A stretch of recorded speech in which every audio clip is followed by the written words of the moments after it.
Assalamualaikum warahmatullahi wabarakatuh. Nama saya Cahaya Dewi dari kelas AK24 Channel Reguler. Masih sama di sini saya ingin memenuhi tugas mata kuliah Kewirausahaan Islami yang diampu oleh Pak Dadang Priyono. Pada kali ini saya akan menjelaskan tentang resiko. Ada pandangan Islam terhadap manajemen risiko melalui teladan kisah Nabi Yusuf alaihi wasallam. Review yang saya ambil dari materi ini yaitu menjalankan kehidupan sehari-hari ataupun organisasi, manusia sangat dianjurkan untuk melakukan perencanaan sebaik mungkin.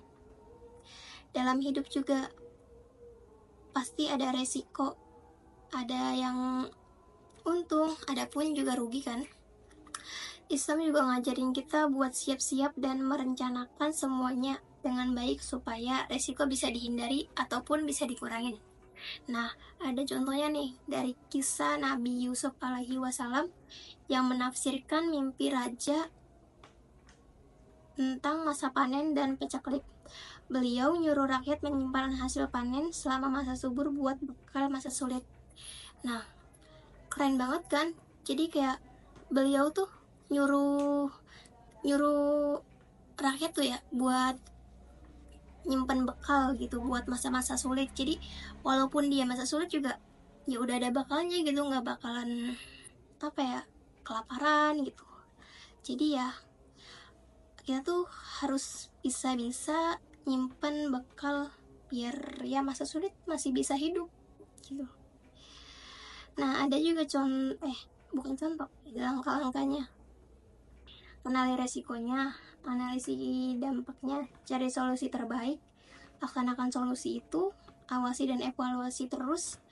Nah, Islam juga ngajarin kita untuk waspada, berencana, dan siap hadapi masa depan, bukan cuma pasrah dan menyerah kalau diberi cobaan. Jadi kita tuh ya harus apapun yang diberikan, apapun yang kita lakukan itu pasti ada resikonya tuh bisa baik ataupun bisa buruk. Jadi kayak udah terima aja, nggak usah nyerah gitu.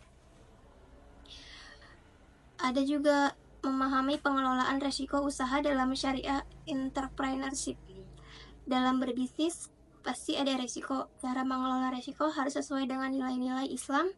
Poinnya yang dapat diambil yaitu ada yang pertama, risiko itu pasti ada kan, misalnya rugi, itu gagal produksi, ataupun ada pesaing makin banyak. Tetapi bukan berarti kita pasar aja, tapi kita harus siap dan punya strategi yang lebih bagus gitu untuk menghindari resiko tersebut.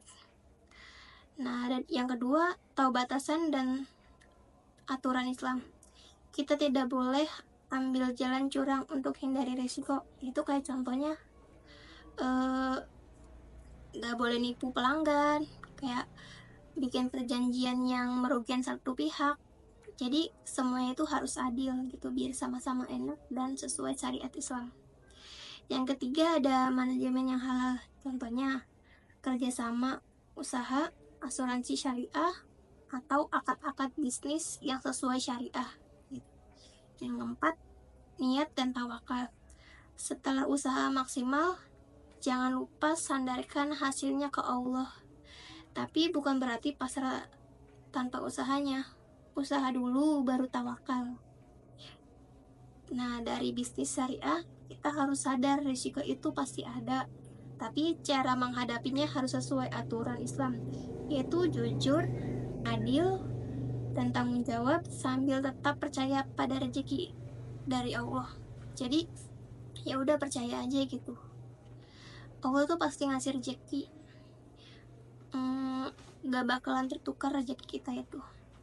Mungkin sekian saja penjelasan dari saya, kurang lebihnya mohon maaf. Wassalamualaikum warahmatullahi wabarakatuh.